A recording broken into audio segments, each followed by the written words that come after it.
Good evening and welcome to your Friday night podcast here on Four Lads Had a Dream.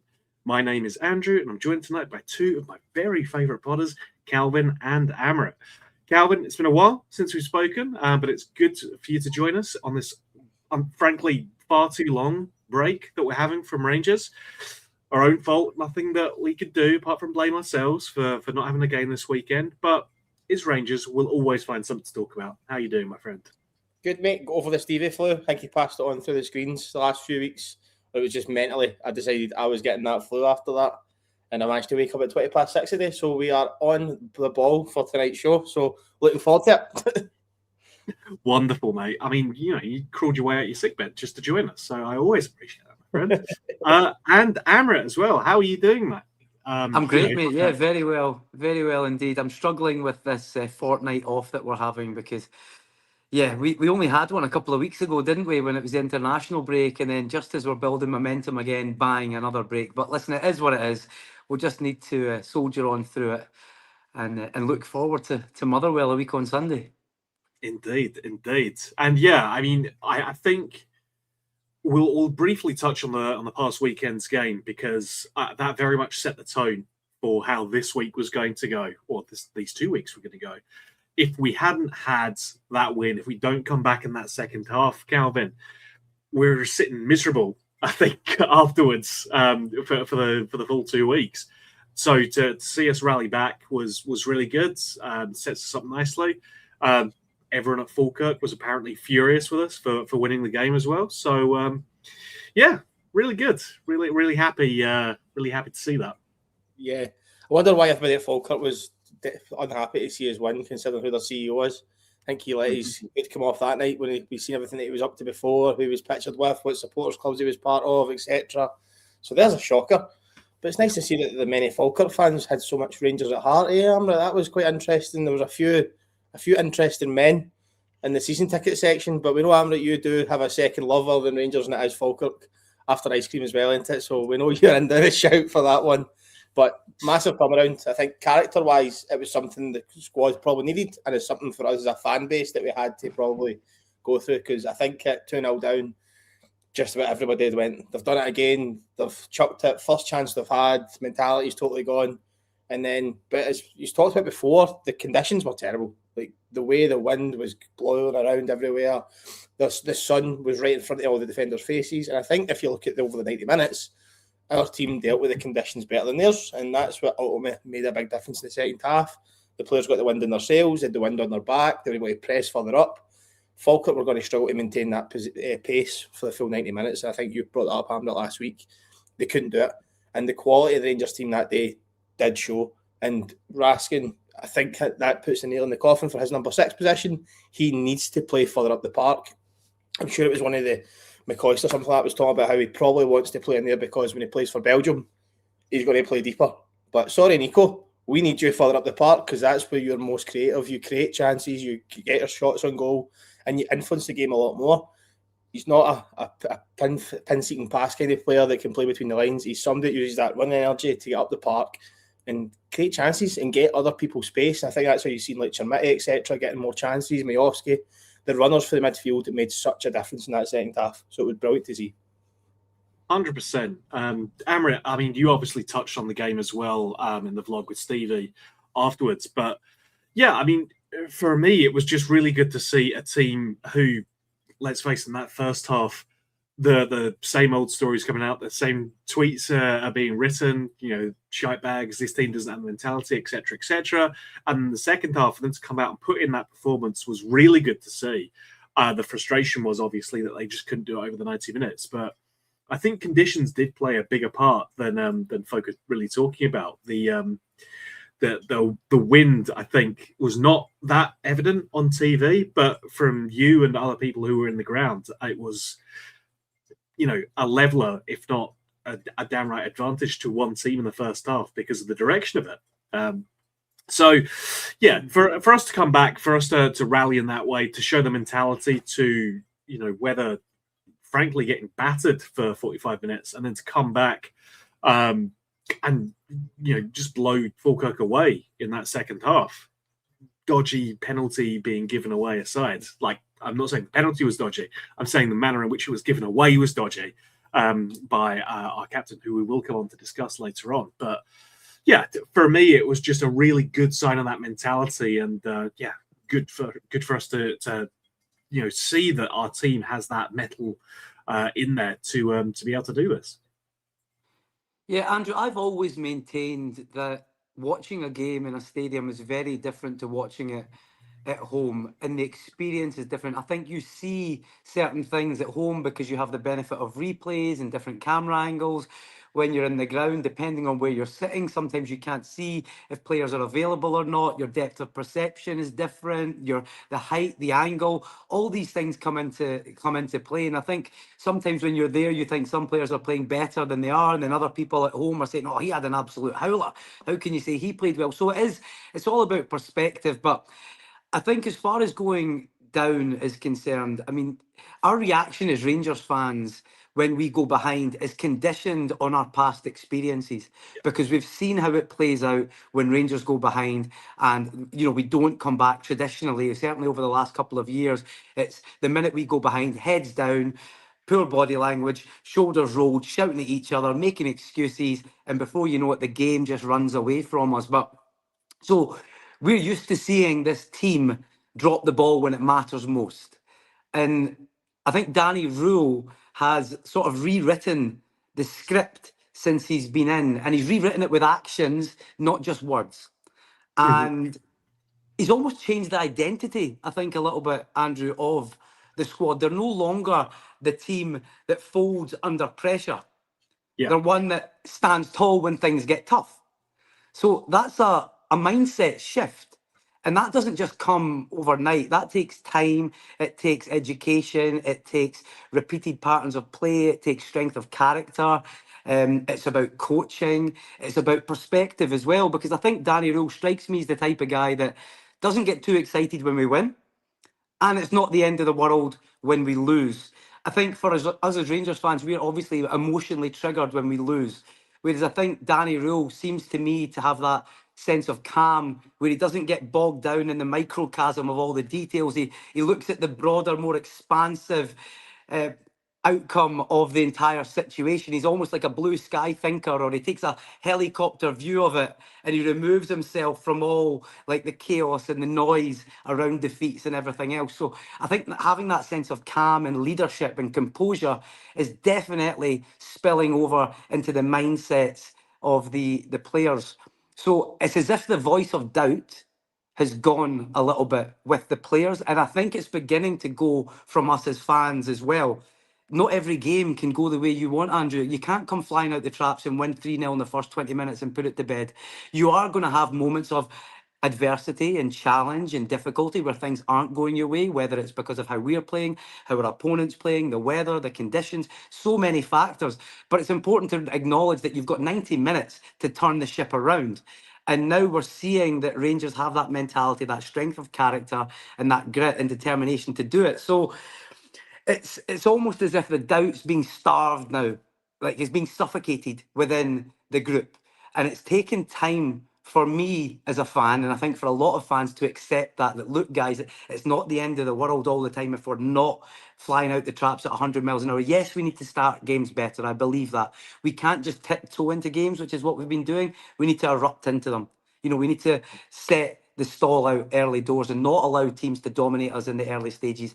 But as far as the comeback mentality is concerned, I'm really encouraged by what they've been displaying, because it shows real grit and determination, and it shows it means as much to the players as it does to us. And that's what we want to see from our Rangers team. 100%. Couldn't agree more. I think, it's as you say, Amrit, it's something we've been let down by so often in the past where, hell, you can point to pretty much any season in the last 5, apart from one very special one, where, especially over January, going away for a training camp and then coming back and being massively let down. I think the fact that they were able to do that, and I mean, it wasn't like they edged the game or anything, blew them away 5-1 in the second half. And the one that Falkirk got was a penalty as well. Beyond that, they didn't really have a lot of opportunities to test Jack Butland. So they can try and put in that level of performance for the full 90. We'll all obviously be a lot happier. But as you say, Amrit, it's that ability, that resilience to be able to bounce back from that I think was the most impressive thing for me. Obviously, we know, Calvin, that Rangers are away on this training camp. I believe they're actually flying back today. So we asked Stevie for some inside, results, what the bounce game was, etc. He told us that we beat Barcelona 10-0, and it was their first team, which I think might not be completely true on Stevie's part. But hey, I'm just passing over what he told me, so everyone can take that away. 13s are held. There's a nice story in there if you look at the comments about we went to La Manga. They went to see the Hearts training session instead of the Rangers. I was killing myself that one as it came through. That's just opposition scouting, right? So yeah, no, we appreciate Drew doing the good work for us there. Just checking out how Hearts are getting on and getting some insights into what their training camp looks like. But yeah, it's I think it's obviously beneficial. Calvin, I think Amrit's just decided he's had enough. Yeah, I think it's obviously beneficial for these guys to get away. Tav has had an interview where he's hi Amrit, how you doing? Are you back again? Are you staying with us? The wrong button, mate. So. Now, look, honestly, folks, who thinks that we do a professional job here on Fridays? I mean, really. Mate, I'm good at making ice cream. I'm not so good with technology. Thank God. That's the only thing I've got going for me at this point, Amrit. So, it's good. Right, what on earth were we talking about here? Tav's interview. Yeah, let's talk about Tav's interview. I think there wasn't a lot of revelatory information in it. It talked about the Falkirk game, obviously, the resilience in coming back. But it was interesting to hear what their goals were for the rest of the season. They're targeting 5 wins. Calvin, I don't know if we will need 5 wins, but it should absolutely be the goal. It should be what we're targeting because, hey, if we do 5 wins, it's still in our hands. We can get the title that way. So we don't need to worry about anything else. 5 wins gets us this title. And it's good to know that that's what the players are focusing on internally as well. Yep, I think that's the only thing they can target. There's no point in looking at draws anywhere, pick up points there. We're Rangers. There's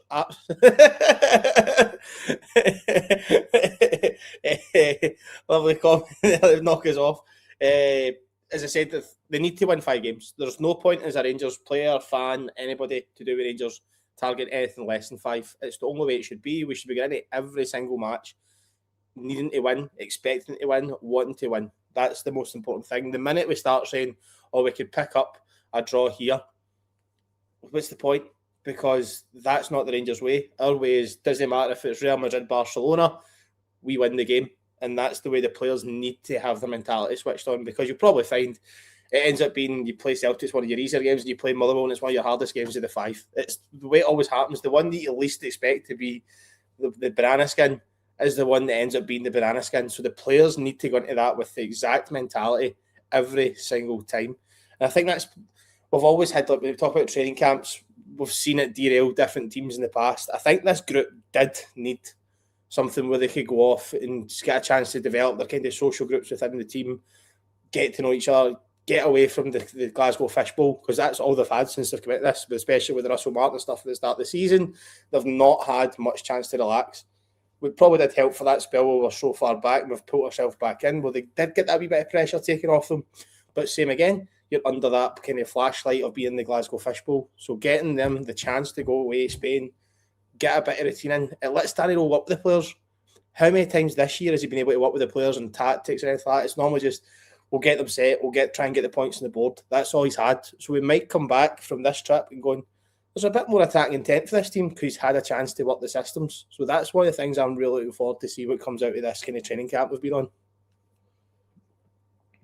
No, I completely agree. I think so much of this season so far has been just trying to keep on top of things. There's not been a lot of opportunities to sit back and really dig into tactic stuff. And, Amrit, we've seen plenty of work. We've seen the obvious influence that our new set piece coaches has, although that's unfortunately dried up a little bit in recent weeks. We've seen how Danny Roll has made us a much more compact team and harder to beat, albeit we're still leaking, I think, too many goals for me. And yeah, we have seen improvements, because not to harp on about where we came from, although Jesus, lads, look at where we did come from. To be in a position now with a squad that looked like completely bereft of the ability to even get to the top six, let alone be a point away from the top, it is a phenomenal turnaround. Having more opportunities on the training pitch, I think, is a really good thing for us. And yeah, now it's all just anticipation as we roll back up to the football coming back. Yeah, I think Calvin made a good point there, the Glasgow Fishbowl. And I think that's really accurate, because when you're a Rangers player, you're always in the media. You can't go anywhere without someone recognising you or someone wanting to talk to you. And yes, they're professional athletes and they need to understand that that comes with the territory, but they're still human beings as well. And I'm a real advocate for them going away. I truly am, because I think to get away from that and just kill the noise. Just kill the noise, be away from the chaos and the conversations and the expectation and the media and the podcasts and everything else. Go away and spend time with the people who are directly involved in having a result around what it is that you want to do collectively as a group. I think that's important, because it's not down to one man, it's not down to one coach or the boardroom or whatever it is. It's everybody from top to bottom. So go away together and spend that quality time together. They're living together, they're eating together, breakfast, lunch, dinner. They're sharing, whether they're sharing rooms or they're sharing hotels. So they're always around each other constantly. And that's important, not only for the guys that have been there since the summer, but for the 4 that came in January as well, to give them a chance to really gel and create connections away from the pressure of being here in Scotland. And the sun's shining. There's vitamin D in the sky, and everybody feels better when the sun's shining. Go away, enjoy yourselves, just relax your mind a little bit, because this isn't just about their physicality. It's not just about their nutrition. It's not just about their skill level. It's about the strength of their mind going into these 5 remaining games, because that's crucial. Because we can have all the skill in the world and all the talent in the world, but if we don't have the strength of character, if they are not properly constituted in their own brains and psyche, then we're not going to achieve anything. So it's important to take them away for that. And I think Danny Rule's certainly a big advocate for that, a big supporter of that sort of refreshment time, giving them direction, giving them instruction, talking about things, but then also resetting them and bringing them back suitably refreshed and united in purpose, and clearly defining what they need to do between now and the end of the season to bring this league title home to Ibrox, where it belongs. So I'm an absolute supporter of this. If it's done right, which I'm sure it has been, I know what's going to happen. If we get beat by Motherwell a week on Sunday, everybody's going to clip this post from me and say, he's a banger, doesn't know what he's talking about. He's in cuckoo gaga land. But and the thing is, and we'll all complain that they shouldn't have went away on the trip. That's what the narrative will be. That's what the rhetoric will be around this. But I think it's a good thing. And I think that we'll be too strong for Motherwell a week on Sunday. And I'm really, really looking forward to the run-in, because I think we're in a really good place, not only the squad, but the club from top to bottom. Mm-hmm. No, I completely agree. I think the games that we do have at home, I think, ironically, are probably the games, Calvin, that I think we would struggle with more. Because Hearts and Celtic, there's no issues getting the players up for that. That will absolutely take care of themselves. Both of those games will. Hibs and Motherwell are the kind of games that we have tended to slip up more in this season, especially. So, no, I'm looking forward to it, as well as Amrit is. But I think it leads us nicely onto our next topic, which was that the PFA released their team of the year for this season, and Hearts and Motherwell make up the majority of that team. There's only 2 players from the old firm.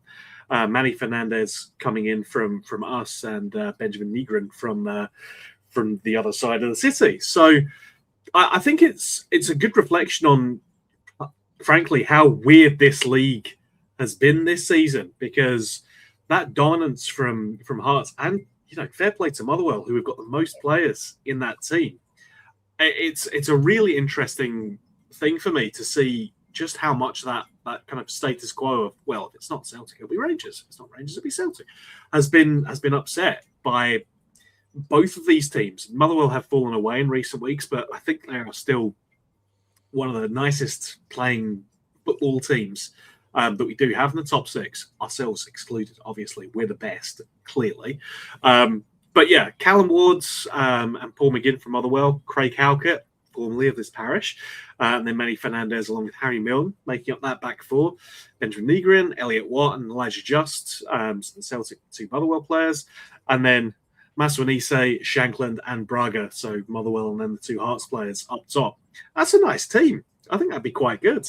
I'm looking forward to us, opening the purse strings and buying half of it this summer, Calvin. Yeah, I think it's fair. Like we kind of talked about briefly before we came online. Like if you look at them all defensively this year, despite everything about how good they've went forward defensively, they've been the best pretty much. Ward for the goalkeeping position, big performances, clean sheet records, very good. Plays it out for the back, and that's what a lot of teams are looking for. McGinn, how did he manage to resurrect his career this year? I was listening to a few different shows last night, and they were talking about right back position. It's probably the position across the league where it's probably nothing been nailed down across anybody. There was a lot of pushing still for Tav to get in it, but Tav's not played the majority of our games from the start a lot of the time. So there's plenty of options across the full team. I really like Elliot Watt in the middle of the park. Obviously a bit of blue nose in some situations, as a lot of people believe.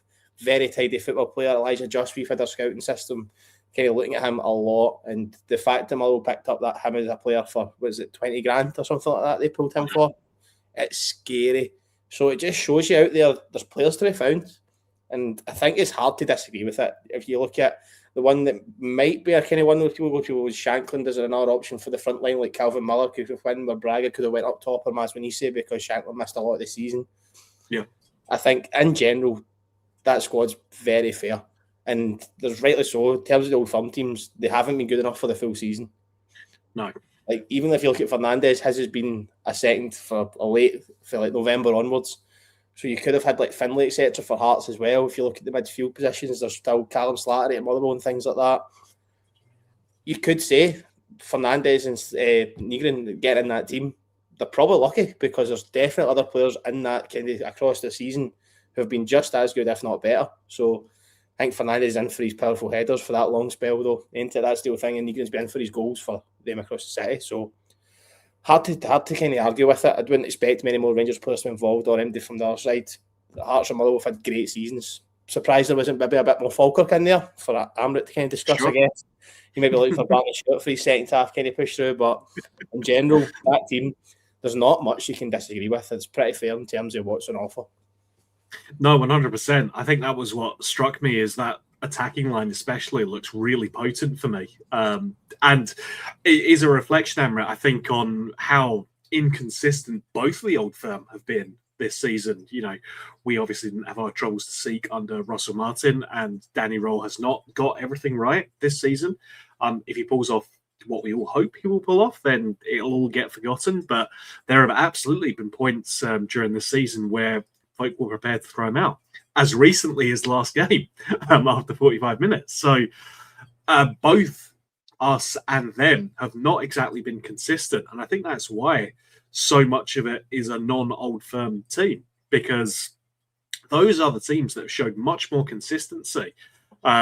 Motherwell especially have been really good. Hearts have plugged away, and they still sit top of the league, justifiably, because as frustrating as it is, they're the ones who kept digging out the 1-0 wins. We're the team who's still got the most draws in the league, at least in the top six. And that's the thing that's cost us more. If we turned one or two of those into wins instead, we'd be sitting exactly where we want to be sitting. So, yeah, it's difficult for me to argue with too much of that team, because we have not been consistent enough to do it. But hey, this isn't the real quiz. It's an interesting discussion point, but we're all focused on one big prize at the end of this season. Yeah, I mean, just to touch on that team, I think for me, there's no denying that Ward has had the most clean sheets in the league. But for me, I think Jack Butland has done better this season. And I know Jack Butland's had a couple of howlers. Tynecastle and other bits and pieces, but so is Ward. You've seen some of his passing from the back that's been intercepted, and he's given goals away and all the rest of it. He's had 17 clean sheets. I think a lot of that might be down to the fact that he's had a good defence in front of him. Yeah. So I think there can be a case made for Jack Butland. For me, Fernandes, let's remember as well, he didn't really feature under Russell Martin, so it's only since Danny Rule. So Danny Rule's got the best out of Fernandes. So the fact that he's in that team is really a credit to him and a credit to Danny Rule for bringing Fernandes and getting the best out of him. I think he absolutely warrants his position in that team. Harry Milne at left back. Harry Milne's had a great season for Hearts. He really, really has. He's been a stalwart for them. He's been a very consistent performer. I would argue that if Romans was here from the beginning of the season, Harry Milne wouldn't be in that team. Romans would be. And I would say the same about Chukwueze. I think if Chukwueze was here from the start of the season, I think him as well. I would have liked to see Raskin in the team. Listen, I'm speaking here with my blue tinted glasses on. I get that, but listen, this is a Rangers pod, so you're going to get it. Both barrels, whether you like it or not.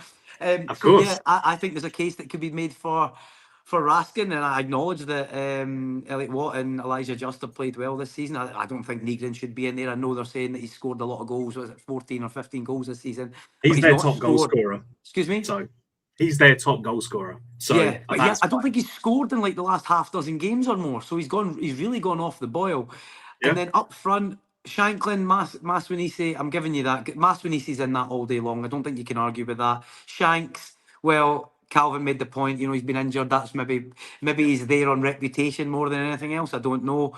But for me, I think Mikey Moore as well should be certainly considered. I think if there was a bench for players, I think Raskin should be on it, and Romans and Chukwueze and Mikey Moore.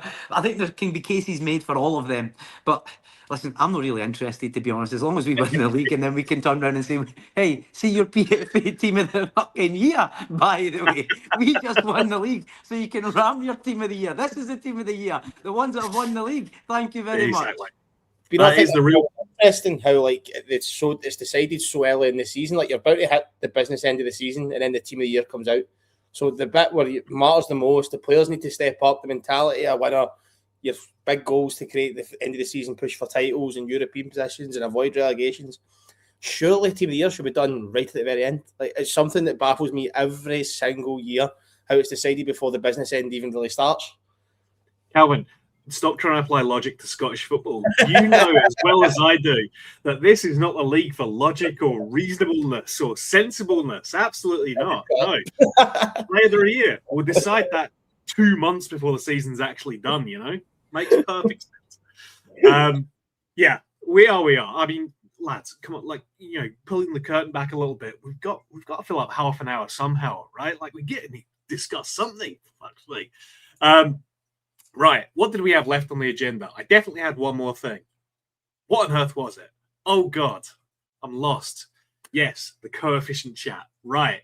So, we were talking about this before, and ultimately, coefficient goes here, goes there. You'll get the awards, but it only becomes relevant if we actually win the league. So, let's acknowledge that. We know that's the case. Got to win the league before we can even entertain any discussion on this. I do not want the players focusing on this. They should not be even thinking about this. But we are a podcast. We need to talk about something. This is something for us to talk about. As I understand it, Shakhtar Donetsk will overtake us on coefficient points if they get to the final. So we're rooting for Crystal Palace in the semi-finals of the Conference League. But they still have to win their league as well. And as I understand it, they are drawing at the top, second place on goal difference. So they're in a similar position to us, quite frankly. We win the league. They fail to get to the final, the champions of the Conference League. Whole position for us, and we're in a good position, Calvin. But it does provide a nice carrot to be aiming for. Certainly, I think that the financial guys over at Rangers will be keeping one eye on that because, listen, if you know you're winning the league and you know that you'll be going straight into that Champions League stage, then that allows you just to plan out much more. I do not think that our transfer business will live or die based on that. I think the 49ers are more than prepared to put adequate resources in. but certainly it makes the conversation much easier if we're going in there already knowing we're in the league stage of the Champions League. Yeah, so who'd have thought it? We're supporting a team in red and blue.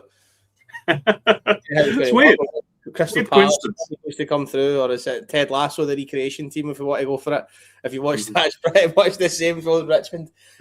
No, I think the big thing is we should need to keep our one eye on it, but it doesn't matter unless we win the league. So everything needs to be shoehorned towards winning this league. And if at the end of it, Shakhtar haven't got to the final and it gets his automatic qualification, amazing. But I think regardless, win the league is all that matters. I think we need to kind of knock that out of the park a little bit of looking at somebody else's team. It's something we can't influence. So there's very few things we really have to talk about it. Yes, it'd be great. Yes, it'd be nice to go straight into that kind of pot in the Champions League and get that instant kind of cash hit. But let's forget it. Let's win the league first and then deal with the rest from there. That's my only kind of point in it because I don't want to get distracted with it, to be honest. Yeah, no, I completely agree, mate. And Amrit, I'm sure you'll already have a stock of red, white, and blue ice cream somewhere in there. I'm just got a funny feeling that you may do that. But yeah, for at least the next couple of weeks, we can say it's Crystal Palace as well. Yeah, mate, listen, I'm with Calvin. This is all if, buts, and maybes, isn't it? It's like 100%. the old, if my granny had a willy, she'd be my granddad. So, you know, we don't know how it's going to play out, but our focus has to be the league. You know, that's our bread and butter. We need to start turning the tide now and being domestically dominant. And that starts with winning the league. And then we can look at everything else. I think whether we go straight into Champions League or not will affect our approach in the transfer market for a couple of reasons. I think perhaps we will spend a little bit more money, but I don't think it's going to be a matter of if we don't qualify, we're not investing. I don't think the 49ers look at the project in that way. I think they're taking a long-term view and they know that investment is needed over the course of a number of transfer windows. I think they've said that as well. But I think it will have an effect on who we can attract into our club. Because if we are guaranteeing any prospective players Champions League football, then we are a far nicer or more positive prospect for that player to come to a Champions League team. So I think that has an effect. And then that, off the back of that, improves the quality of our squad. So, you know, it's one follows on from the other. But I think we just concentrate. Whatever's going to happen, the thing is, whatever's going to happen with Shakhtar and everything else, it's out of our hands. We can't affect it. So I don't want to pour energy into something that is completely out with our control. We just concentrate on the league, and whatever happens is going to happen. So if we get in, brilliant. If we don't, you know, and it's Europa League, well, I'm quite looking forward to that because that means I get a wee jaunt away in the summertime for maybe a wee qualifier or something in the sunshine to go and watch Rangers. So I don't get that if we go straight into the Champions League. Yeah. So I think, No, sorry, go ahead. Go on, Amrit. No, go ahead. I was just going to say, so for me, mate, the focus is the league, and whatever else is going to happen will happen. It's in the hands of the gods, so to speak. Yeah. I think for me, it always comes down to the Champions League is going to be really nice for the money, but the Europa and the Conference League are more appealing on a footballing level because we stand a chance of winning those, you know? I think the Champions League is, as much as I would love us to do it, it's going to take something pretty spectacular, you know, make the last European run that we went on pale in comparison. But Calvin, it has been a pleasure to be joined by you tonight. I'm pleased that you're over the flu and you're back well and healthy. I just want to let the folks out there know that we have been unloading plenty of members-only content. It's coming out from behind the firewall and coming out to you guys now. We had an interview both with Andy Firth that came out at the start this week, as well as with Chris Burke. Both fantastic interviews done by Stevie. We also have Tom Miller, who's sitting down with Davey Hurd. Any members of the pods will have already seen that. And, you know, if you want to get exclusive access to that stuff, then that's your link right there. But that'll be coming out from behind the paywall tomorrow as a treat and just a sign of what we're getting up to, what the guys who are behind the paywall are seeing. If you don't want to sign up, that's absolutely fine, but we would encourage you to like and subscribe to the channel and the video as well, because, hey, it helps us grow. It means when we go to Rangers and say, hey, can we get an interview? Can we get X? Can we get Y? They are much more prepared to talk to us when they can see that we've got 12,700 subscribers and 600 paying members, nearly 700 paying members as well. It all helps us. So, always say it every time, but your support means the world to us. Genuinely still can't believe it sometimes. But yeah, thoroughly happy with you guys. And we encourage you to stay in touch because, hey, we're always going to try and do our best by you as well. So before I thank everyone else, I want to thank Calvin, my lovely co-host. Appreciate you coming on, my friend. Not a problem. It's always a pleasure. I'm with the Friday night team. I think that's what the problem was last week because it was Thursday. It just knocked me off guard. I wasn't prepared mentally to do it. When I was like, "Oh, it's Friday. It's podcast day." And I went, "Oh no, it was last night." Sorry, man. Always appreciate it, mate. And apologies for throwing you off last week. That was entirely my fault. Busy lifestyle all the time. I think between me and Amrit, there's a lot of others get put in during the week. So 100%. It's nice to see it. But it's been great being back on, lads. And thanks very much for having us on. No, always appreciate you coming on, Calvin. And I know that your fan base will be in the chat as well. So thank you so much. Amrit, always a pleasure, my friend. And your enthusiasm, your energy is always been a breath of fresh air. But especially on a Friday night where maybe we're scraping around a little bit and just trying to find things to talk about, it is always a pleasure to be joined by you. And thank you so much for everything you do. Keep it up, my friend. Thank you very much, Andrew. That's very kind. Can I just say that we're all Crystal Palace fans, right, for the next couple of weeks? I get that. But controversially, as a Falkirk boy, and I'm going to the game tomorrow with my wee mum, and we're going to support the Bairns against the Fifers. Can I also say that as Rangers fans, we should really be Falkirk fans as well tomorrow, because if Falkirk win, they go into the final of the Scottish Cup. They will be playing in the final a week after we play them on the last day of the season at the Falkirk Stadium, which means that they'll have one eye on that game, which means the players won't be running as hard. They won't be throwing themselves into tackles. They won't be risking injury. McGlynn might rest players as well, potentially. So Falkirk winning tomorrow is absolutely critical for Rangers this season, I think, because it means we go to the Falkirk Stadium and it's a different prospect, potentially. I'm hoping we win the league on the Wednesday before that anyway, at home against Hibs. But if it doesn't transpire that way and we need to go to Falkirk and pick up something, we would want to go there knowing that Falkirk have a final to play on the following weekend. So Falkirk fans as well as Crystal Palace fans for the foreseeable. On the Bairns! Won the Bairns! Won the Bairns! Ara, I would have agreed with you, but I just saw the performance they put in last week when they have a semi-final to warm up for. So, I mean, I don't know, man. That might just go full throttle for both of them. It'll be interesting anyway. And comfortable wins for Falkirk and St Mirren this weekend. That'd be lovely. And we shall see what happens come the final. Folks, as ever, a pleasure to be joined by you. I'll thank the sponsors now, but you'll hear me pre-recorded thank them again afterwards. My thanks to Rhino Express, Clyview Joinery, Athol Industrial Solutions Limited, CSD Air Conditioning, lovely people over at Candide, the rydc.co.uk, and our partners Black Rooster and Art of Gold. They are the reason we can do this, along with you guys. So thanks to them. Thank you to everyone out there watching as well, or if you're watching the replay, or indeed listening to the replay as well, because we do it audio as well, if you don't want to look at our pretty faces. And honestly, why would you deprive yourselves? But that all aside, thank you all so much for joining us. We truly appreciate it. And can't wait for the football to be back, lads. But we'll get there. Until we talk to you again, folks, bye for now.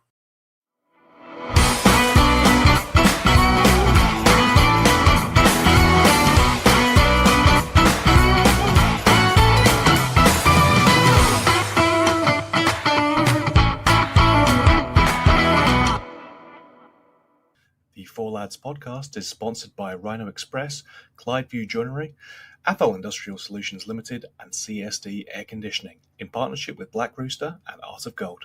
Thank you for listening to or watching the podcast. We hope you enjoyed the show.